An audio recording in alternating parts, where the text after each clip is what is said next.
President Donald Trump and Russian President Vladimir Putin have both been reacting positively after they spent 2 hours talking on the phone. It comes as Washington continues to push to end the fighting in Ukraine. Well, in the last hour, the American leader has posted on social media about the talks. He said he believes the call went very well, adding that Russia and Ukraine will immediately start negotiations towards a ceasefire and, more importantly, bring an end to the war. He went on, the tone and spirit of the conversation were excellent, before adding that Russia wants to do large-scale trade with the United States when this catastrophic bloodbath is over. And I agree. Let's go straight to our correspondent at the White House, Nomia Iqbal. Nomia, just to be clear, first of all, we're talking here about negotiations about a ceasefire, not negotiations exactly about ending the war permanently.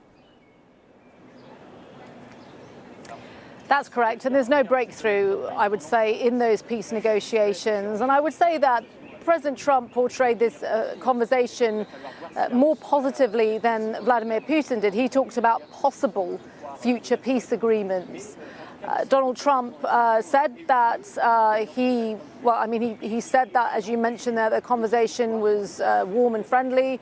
But he focused a lot more on the economic benefits that might be in store for Russia and Ukraine when the war ends. Essentially, what it sounds like is President Trump is saying it's up to both sides to work it out and essentially come up with the conditions for a negotiation, for a ceasefire, and ultimately to end the war.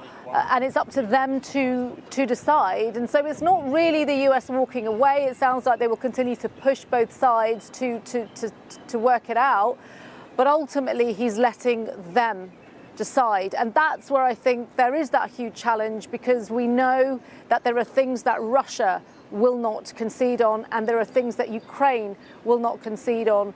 Mr. Trump did say that he has informed President Zelensky as well as other key allies, including the European Commissioner, about the phone conversation. But as I say, there was no major breakthrough in that conversation, and I don't think there was expected to be.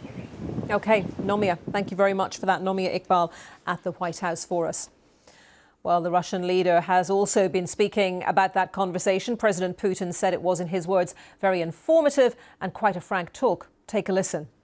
We agreed with the President of the United States that Russia will propose and is ready to work with the Ukrainian side on a memorandum regarding a possible future peace treaty, outlining a number of positions, such as the principles of resolution, the timeline for a potential peace agreement, and so on, including the possible cessation of hostilities for a certain period in the event of reaching specific agreements.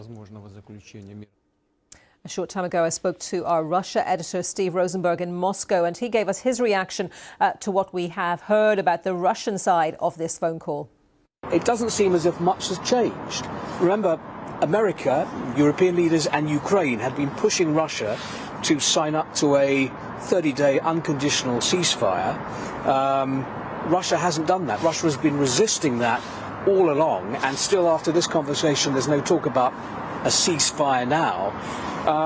However, Mr. Putin's press secretary, Dmitry Peskov, after Vladimir Putin's comments, said, I think in an attempt to flatter Donald Trump, talked about how Russia saw America as a neutral party now and basically blamed Europe for wanting the war to continue, trying to drive a wedge between America and Europe and trying to flatter Donald Trump. Steve Rosenberg in Moscow.